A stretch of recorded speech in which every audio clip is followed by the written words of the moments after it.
去查清天道盟集，甚至总部都已经被渗透。少主，您安心做。师尊，猜我是谁？谁？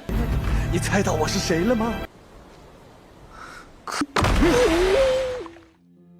Halo semuanya, selamat datang di Ruang Sinema. Bagaimana kabar kalian semua? Semoga selalu sehat dan baik-baik saja. Sesuai jadwal, jadi pada hari ini kita akan kembali melanjutkan series Donghua Hidden Sekte Leader episode terbaru, yang mana ini adalah episode yang ke-36. Namun sebelum kita mulai, lebih baik kita lihat lagi apa saja yang telah terjadi pada episode sebelumnya. Di minggu kemarin, Su Xingyun, Lin Xuan, dan Gu Xiner sedang unboxing hadiah yang diberikan kepada guru mereka. Namun di tengah semua itu, mereka dikejutkan oleh kedatangan An Pingyang dari Sekte Mo Yuan. Tujuannya kemari adalah untuk memberitahu Su Xingyun kalau tetua agung mereka telah dilukai oleh aliansi Tiandao. Sebenarnya, Su Xingyun ingin memberitahukan hal itu dulu kepada ketua sekte mereka. Akan tetapi, An Pingyang terus memaksanya. Alhasil, Su Xingyun, Lin Xuan, dan Gu Xiner pun ikut pergi ke sekte Mo Yuan. Sesampai di sana, mereka akhirnya mengetahui kalau An Pingyang merupakan mata-mata dari aliansi Tiandao. Alhasil, Su Xingyun dan yang lainnya pun masuk ke dalam jebakan. Akibat rantai pengunci membuat mereka tidak ingin memberikan perlawanan apapun kepada An Pingyang. Untung saja masalah ini diketahui oleh sistem. Jadi Jiang Beichan dan juga Geunfu pun dibawa pergi ke sekte Mo Yuan. Di sana Jiang Beichan dan juga Geunfu harus berhati-hati, karena bagaimanapun rantai pengunci merupakan taktik rahasia dari aliansi Tiandao. Alasan An Pingyang melakukan semua ini karena dia kesal sekte Immortal telah menghabisi ketua aliansinya. Karena ia kesal sekte Immortal telah menghabisi ketua aliansi dan membuat ia gagal pensiun. Jadi atas apa yang telah terjadi, An Pingyang berjanji akan membalaskan dendam aliansi Tiandao sekaligus dendamnya juga. Nah, sekarang kita akan melanjutkan episode terbarunya. An Pingyang begitu percaya diri bisa menghabisi Jiang Beichan dan para muridnya. Tapi untung saja Jiang Beichan dan cepat mengaktifkan perisai untuk melindungi dirinya dan juga para muridnya. Ia benar-benar kesal karena ulah An Pingyang dia dipaksa untuk menggunakan tubuh emas abadi. Inilah pertama kalinya An Pingyang mendengar teknik tersebut. Bahkan ini juga bisa dibagikan kepada siapapun. Jiang Beichan memberitahu kalau orang biasa seperti An Pingyang tidak akan tahu apa-apa tentang tekniknya itu. Ia pun meminta Lin Xuan, Gu Xiner, dan juga Su Xingyun untuk mengalahkan An Pingyang.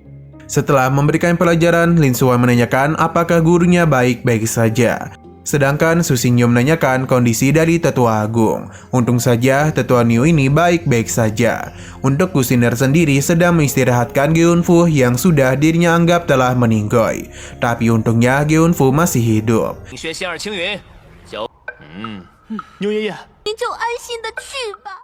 Su Xingyun meminta maaf kepada gurunya karena akibat keputusannya yang gegabah, ia malah merugikan senior dan juniornya. Bahkan gurunya itu sampai harus turun tangan untuk bisa mengatasi masalah ini.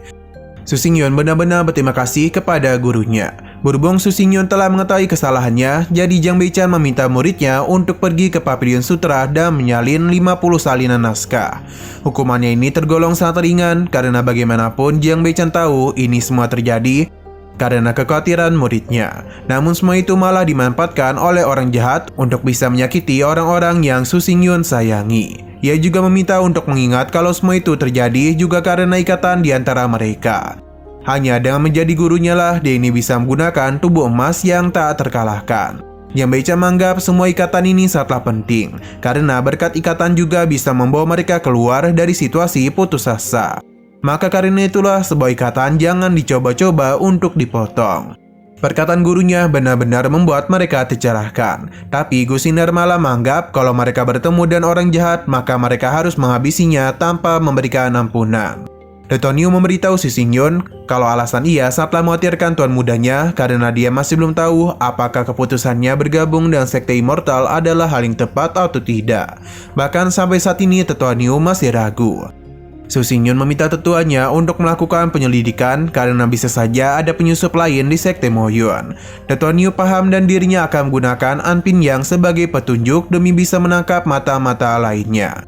Untuk cabang di sini mungkin akan dirinya bubarkan. Tetua Niu meminta tuan mudanya untuk tidak khawatir lagi, karena sekarang ia adalah murid dari sekte Immortal. 去查清天道盟集。甚至总部都已经被渗透。少主，您安心做。师尊， Berhubung semua urusan sudah selesai, jadi Jiang Beichan pun mengajak para muridnya untuk kembali ke Sekte Immortal. Shino berpindah ke sekte, yang mana saat ini Su Shangsheng sedang fokus dalam berkultivasi. Akan tetapi dirinya mendengar suara yang meminta untuk cepat-cepat. Suara itu terus saja terdengar yang tentu akan mengganggu Su Shangsheng dalam berkultivasi. Sampai padarnya, ia pun mencari asal-usul dari suara tersebut. Namun tidak ada siapa-siapa di sana. Su Shangsheng merasa kalau tadi itu hanyalah sebuah ilusi saja. Tapi ketika Su Shangsheng ingin kembali berkultivasi, suara itu kembali terdengar. Alhasil ini pun kembali mengganggunya, bahkan lebih parah. Su Shangsheng menjadi sangat kesal karena suara itu telah mempermainkan dirinya. Selain itu, ia juga tidak kunjung menemukan keberadaannya. Su Shangsheng kembali berlatih dan muncullah sebuah tangan yang menutup matanya. Su Shangsheng yang sudah sangat marah langsung saja mengulti orang tersebut yang ternyata itu adalah He Tian. Su Shangsheng terkejut karena tidak tahu kalau itu adalah seniornya. 我是谁？谁？你猜到我是谁了吗？ Ia pun meminta maaf kepada He Tian dan tentu saja He Tian memaafkannya. Mujia menanyakan tentang halusinasi pendengaran yang Su Shangsheng alami. Ini cukup sulit untuk bisa dirinya jelaskan, karena di saat ingin berkultivasi ia mendengarkan suara-suara yang aneh. Bukannya menyelesaikan masalah, He Tian malah menganggap hal itu tidak ada apa-apa. He Tian menyarankan mereka untuk mengembangkan minat dan hobi yang lebih sehat. Dengan sering berolahraga dan juga memakai pakaian yang longgar, He Tian menjamin kalau pikiran mereka pasti akan lebih tenang. Akan tetapi, Su Shangsheng sama sekali tidak paham dengan apa yang dikatakan oleh seniornya. Karena semua itu tidak bisa menyelesaikan masalahnya. Su Shangsheng ingin bertanya kepada gurunya, namun He Tian segera mencegahnya karena bagaimanapun gurunya pasti sedang sibuk. Selain itu, He Tian ini juga sudah sering mendapatkan reaksi keras dari surga. Jadi dia yakin masalah yang dihadapi oleh Su Shangsheng pasti cukup sulit. Jadi dia akan meminta bantuan kepada Mujian karena bagaimanapun dia memiliki kemampuan yang sulit mereka percayai. Mujian pun mulai melakukan ritual yang malah seperti konser. Ia penasaran apa penyebab halusinasi pendengaran yang dialami oleh Su Shangsheng. Di sisi lain, Jiang Beichan sedang asik bersenandung sambil membakar ayamnya. Namun di saat ingin menikmati ayam panggangnya, dirinya itu malah kena ulti langit. Yang mana semua itu ternyata berasal dari konser yang dilakukan oleh Mujian. Ia pun akhirnya tahu kalau masalah ini hanya datang dari Su Shangsheng sendiri. Jawabannya itu tentu membuat mereka kebingungan. Jadi He Tian pun kembali meminta Mujian untuk melakukan ritual lagi, supaya bisa menemukan dalang di balik halusinasi Su Shangsheng. Konser pun kembali dirinya lakukan, yang mana Jiang Beichan kembali di ulti langit. Sepertinya suara yang mengganggu Su Shangsheng merupakan suara dari Jiang Beichan.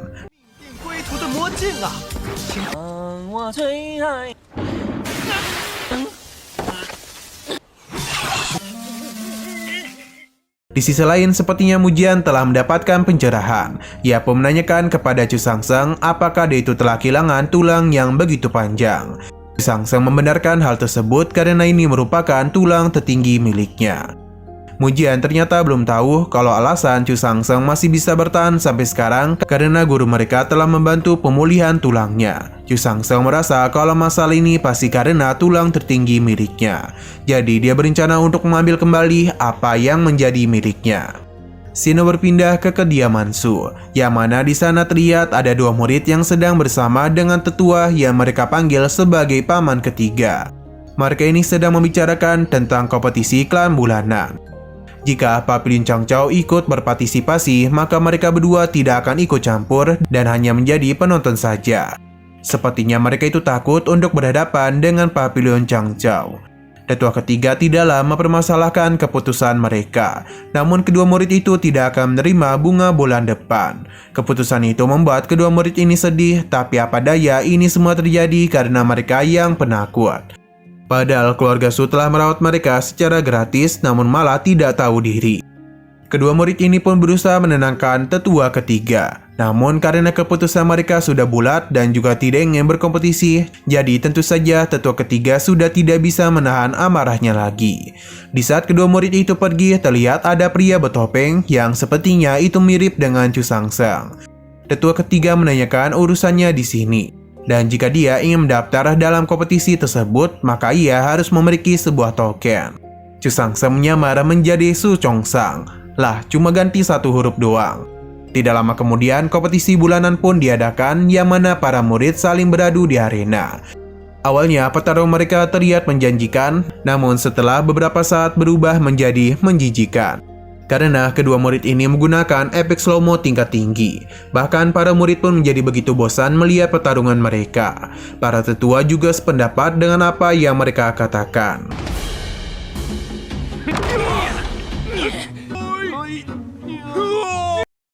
Su Jongyang memberitahu Su Jiaoju, di antara generasi sekarang tidak ada yang hebat kecuali senjata sempurna yang dibuat oleh keluarga Yun Yuan saja. Su Jiaoju menanyakan kepada Su Yunyao mengapa Changsang tidak datang kemari.